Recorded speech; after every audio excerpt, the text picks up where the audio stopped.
Já passando para o nosso último tópico, que é o 3, nos diz acusações e a prisão de Paulo no templo. O ponto 1 vai dizer as acusações mentirosas contra o apóstolo Paulo. Quais eram essas acusações? Nós vamos ver aí as 3 principais acusações que fizeram contra o apóstolo dos gentios. Elas eram as seguintes. Primeiro, que Paulo ensinava que os judeus entre os gentios deviam se apartar da lei de Moisés. Paulo nunca ensinou isso. Ponto 2, eles não deveriam circuncidar os filhos. Paulo também nunca ensinou isso. Paulo também, ponto 3, não ensinou que eles não deveriam andar segundo a lei de Moisés. Atos 21, 21. Diante dessas circunstâncias, Tiago, que eram os principais líderes da igreja, e também os anciãos, fizeram a seguinte sugestão para Paulo. Ele deveria levar os 4 homens que vieram com ele para Jerusalém para fazer um voto de Nazireu.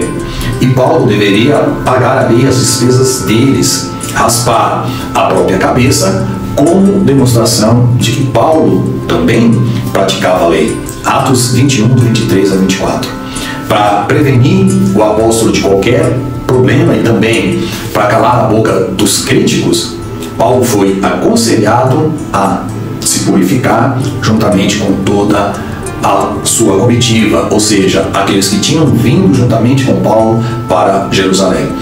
Segundo a tradição dos judeus, fazendo voto de Nazireu e raspando a cabeça, é isso que Paulo, para prevenir o apóstolo de qualquer problema e também calar a boca dos críticos, Paulo ele foi aconselhado a purificar-se juntamente com toda a sua comitiva, ou seja, aqueles 4 homens que vieram juntamente com Paulo para Jerusalém, para que eles fizessem o quê? Se adequasse à tradição dos judeus, fazendo ali o voto de Nazireu e raspando a cabeça, ou deveriam raspar a cabeça. Irmãos, como a nossa intenção é ajudar os professores da EBD, eu vou falar aqui um pouco sobre os nazireus, para que você tenha aí um maior esclarecimento.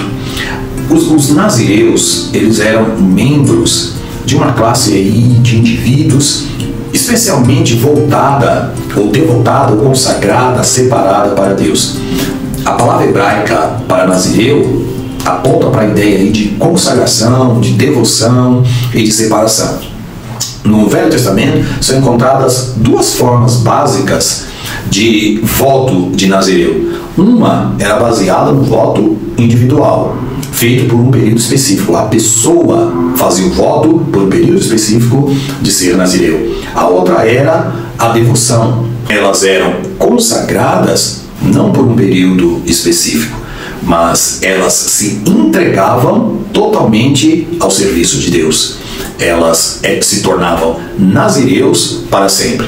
Quais eram esses sinais externos do nazireado? Geralmente era cabelos longos, como vocês conhecem Sansão, abstenção de vinho e outros produtos alcoólicos. Eles não poderiam ter contato com cadáveres. Se eles violassem o seu voto, eles profanavam e tinham a necessidade de purificar-se novamente para que o seu voto de nazireu pudesse ser completado. O texto de número 6, do 1 ao 21, regulamenta como deveria ser o voto de nazireu. O voto ele era encerrado pela queima do cabelo cortado e a apresentação de várias ofertas. Alguns nazireus que se entregaram completamente, como nós vamos ver, alguns nomes: Sansão, mais conhecido, muitos dizem que Samuel, João Batista.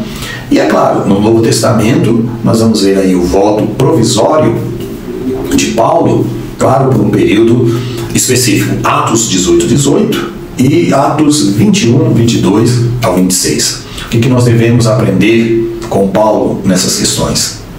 Que há momentos em que fazer concessões não demonstra fraqueza, mas força da nossa parte. Quando Paulo ele fez esse voto, ele tinha a intenção de calar a boca de seus acusadores.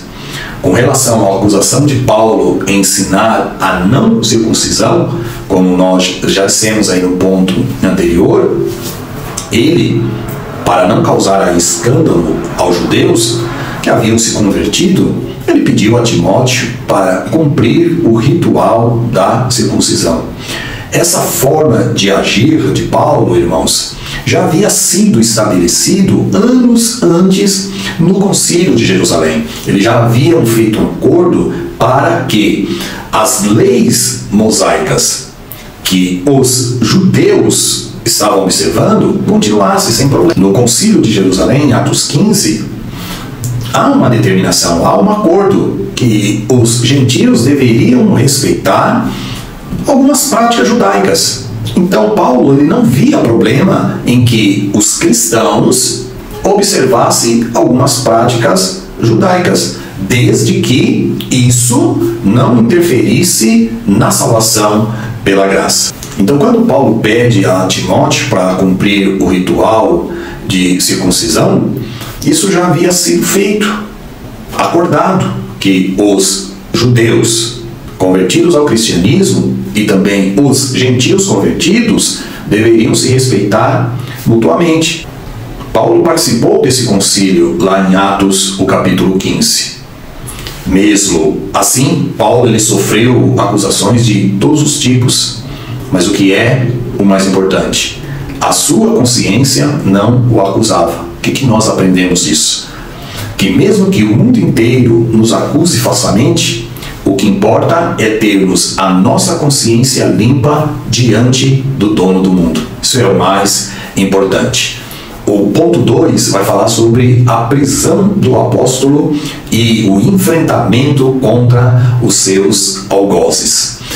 A acusação, portanto, que os legalistas faziam não tinha fundamento. Esses judeus extremistas, eles pensaram que Paulo havia profanado o templo, introduzindo um homem por nome Trófimo, mas Paulo não havia introduzido este homem lá, Trófimo, que era de Éfeso, lá no recinto sagrado.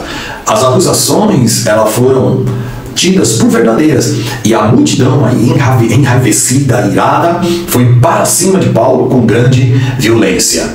Na verdade, Paulo, conforme eles imaginavam, não estava profanando o templo, mas passando pela cerimônia de purificação, exatamente para não cometer a profanação no templo, porque ninguém que estava ritualmente impuro não podia entrar no templo.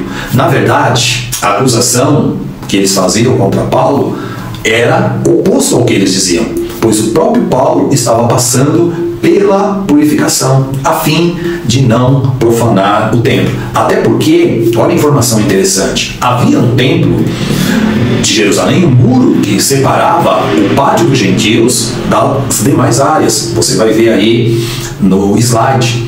E os gentios não tinham permissão de ir além deste muro, desta cerca que separava. Por isso, de Efésios 2,14, uma inscrição no muro dizia o seguinte, abre aspas, nenhum forasteiro pode ultrapassar essa barreira que cerca o santuário e seus recintos. Qualquer intruso pego em flagrante será o único culpado pela sua morte. Ou seja, qualquer pessoa, qualquer gentil que passasse da cerca era réu de morte. Paulo, logicamente, como conhecedor profundo da lei e temente a Deus, jamais ele cometeria tal profanação do templo. Mas, da mesma forma que acusaram o nosso mestre, o Senhor Jesus, falsamente, os líderes judeus, eles não cansariam até calarem a voz do pregador das boas novas. A multidão gritava para Paulo, mata-o, ou tire a vida dele. Da mesma forma que, quase 30 anos atrás, outra multidão também gritara contra um outro prisioneiro que vocês conhecem muito bem, Lucas 23, 18. Ele é réu de morte, Jesus Cristo. O ponto 3, Paulo dialoga com Lísias, ou Licias. Os soldados eles estavam a ponto de fazer com que Paulo entrasse na fortaleza para que ele pudesse ser interrogado. Mas o apóstolo Paulo, ele desejava falar àquela multidão. E ele se dirige ao chefe e pergunta se ele tem permissão para dizer algo. E aí Paulo, ele surpreende o oficial romano falando com ele em grego. Paulo era muito culto. No mundo antigo, o grego era uma língua falada não por todos. Então o chefe, ele tinha julgado mal a Paulo, pensando que Paulo era um judeu, uma pessoa rude, sem ter recebido nenhuma instrução. Mas quando ele ouve Paulo falar em um grego fluente, o oficial romano, ele muda de opinião acerca de Paulo e ele vai concluir, imaginar que ele tinha nas mãos um egípcio revolucionário, um egípcio sicário, que recentemente tinha liderado um grupo de terroristas contra Jerusalém e tinham sido derrotados pelos romanos. Essas informações são informações históricas, vocês vão encontrar em outras fontes. Não há dúvida de que o homem a quem o comandante se refere é o falso profeta egípcio que Joséfo vai mencionar num dos seus livros Antiguidades Judaicas. De acordo com o Flávio Joséfo, essa revolta egípcia ocorreu no tempo de governo de Félix, quando este governador governava Jerusalém. Joséfo, ele vai relatar no seu livro que o egípcio tinha liderado cerca de 30.000 homens para se revoltar contra Roma. Todos sabem que os judeus detestavam ser subjugados por Roma. Então esses terroristas sicários eram judeus extremamente nacionalistas. Alguns vão dizer que até Judas fazia parte. E esses sicários, eles eram inimigos dos romanos e de todos os judeus que eram simpatizantes com Roma. Os integrantes deste grupo de fanáticos, eles eram conhecidos por homens do punhal. Eles levavam um punhal para executar os seus inimigos, que eram os romanos e qualquer judeu que estivesse ligado aos romanos. Eles eram chamados de cortadores de garganta, pessoas dedicadas ao terrorismo político e ao assassinato. Então esse egípcio rebelde, ele colocou-se como profeta e ele tinha incitado um grupo de terroristas para se revoltar contra os romanos, instigado aí cerca de 4.000 dos seus seguidores no deserto a irem para o Monte das Oliveiras e atacar Jerusalém. Ele afirmava que eles veriam, tudo profecia falsa, né? Os judeus aguardavam ainda o Messias, que eles veriam os muros da cidade caírem diante dos olhos. Félix, o governador romano aí da Judéia nesse período, ele acabou com a rebelião. A maioria dos seguidores do profeta, desse sicário, desse egípcio, foi morta, ou muitos deles levados aí como prisioneiro. Mas o líder deles, o egípcio, conseguiu fugir. Considerando que a revolta havia acontecido há pouco tempo, o chefe romano, ele imagina que, naturalmente, né, Paulo era esse falso profeta que havia voltado para Jerusalém para provocar outra revolta contra o governo. E aí nós vemos a palavra ou a resposta de Paulo ao chefe, deixando claro que não havia nenhuma conexão entre os cristãos e esses terroristas judeus liderados por esse egípcio. Ele chama a atenção para dois fatos. Primeiro, Paulo se declara como judeu, se identifica como judeu por nacionalidade e não egípcio, e que Paulo é cidadão de Tarso. Como judeu, nós sabemos aí que Paulo, ele tem todo o direito, tinha todo o direito de entrar no pátio interno do templo, porque ele era judeu. Por causa de sua herança judaica, ele certamente não é o tipo de pessoa que causaria uma revolta no templo. O chefe deveria enxergar isso em Paulo. Ele não deve ser identificado como falso profeta egípcio. Jamais Paulo não poderia ser identificado. E como cidadão de Tarso, o apóstolo, ele procede de uma cidade muito ilustre, que era Tarso, localizada fora da Palestina. Paulo diz que Tarso era uma cidade não pouco célebre, Atos 21, 39. Por que ele diz isso? Porque Tarso tinha uma universidade e era uma cidade autônoma. Esta cidade de Tarso, onde Paulo nasceu, estudou aos pés de Gamaliel, ela era notória por seu significado cultural, intelectual e político. Paulo, ele tinha muito orgulho de ser cidadão daquela cidade famosa. O pregador dos gentios, capacitado pelo Espírito Santo, ele desejou falar, pregar, anunciar àqueles que tentavam matá-lo. Paulo não retrocedia. O chefe acabou aí cedendo.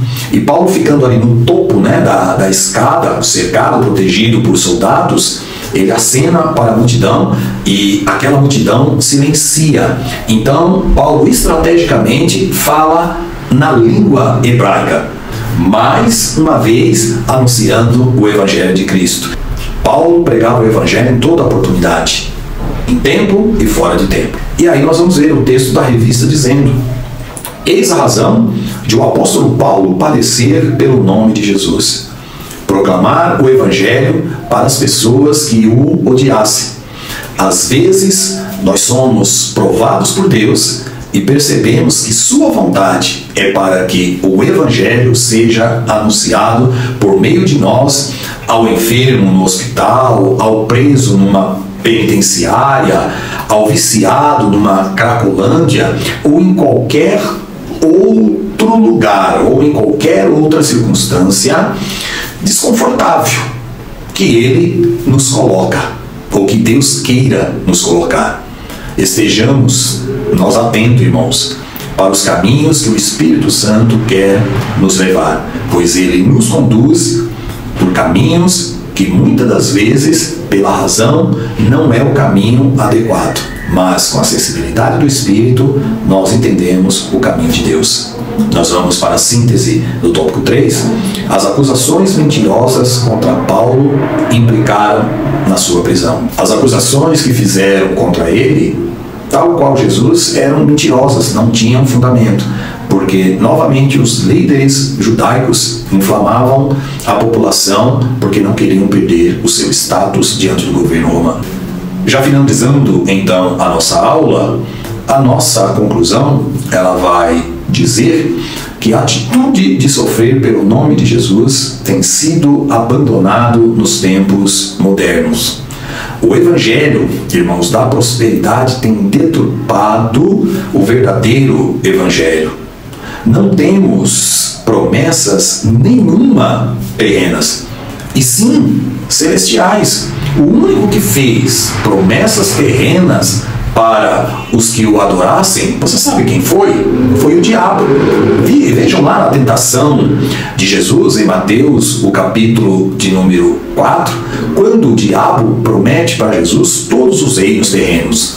Então, o único que prometeu o reino aqui na terra para os que o servissem e o adorassem foi o diabo. Jesus nunca prometeu isso. Pelo contrário, Jesus disse em João 16:33, eu disse essas coisas para que em mim vocês tenham paz. Neste mundo vocês terão aflições. Contudo, mas tenham ânimo, eu venci o mundo. A visão que Paulo tinha da missão evangelizadora o fazia enfrentar toda e qualquer oposição e sofrimento. Ele disse aos irmãos da cidade de Filipe, aos filipenses, o capítulo 4, o verso de número 12. Sei estar abatido e sei também ter abundância. Em toda maneira e em todas as coisas estou instruído, tanto a ter fartura como a ter fome, tanto a ter abundância como a padecer necessidade. Mas aí ele complementa, depois de sofrer tudo isso, ele pode dizer, mas eu posso todas as coisas em Cristo Jesus que me fortalece. E no verso 14 ele diz, todavia fizeste bem em tomar parte na minha aflição. O Evangelho é composto, o Evangelho nos chama para a aflição e não para a bonança. O apóstolo, ele bem podia dizer, porque a nossa leve e momentânea tribulação produz para nós um peso eterno de glória muito excelente, segundo os Coríntios 4:17. Porque ele tinha gravado na sua alma as palavras daquele que o chamou para o santo ministério. E que palavras eram essas que Paulo tinha gravado na sua alma? Jesus disse aos seus discípulos: se alguém quiser vir após mim, renuncie-se a si mesmo, tome sobre si a sua cruz e siga-me. Porque aquele que quiser salvar a sua vida, perdê-la-á. E quem perder a sua vida por amor de mim, achá-la-á. Paulo perdeu a sua vida por amor de Cristo. Podemos então ter a certeza que a coroa da justiça será dada a ele e também a nós, se permanecermos firmes e seguirmos o exemplo de Paulo. Deus abençoe grandemente a sua vida e até a lição de número 13, permitindo Deus. Detalhe, não esqueça de compartilhar com todos os seus contatos para que você também abençoe outras vidas. Deus abençoe a tua vida em nome de Jesus.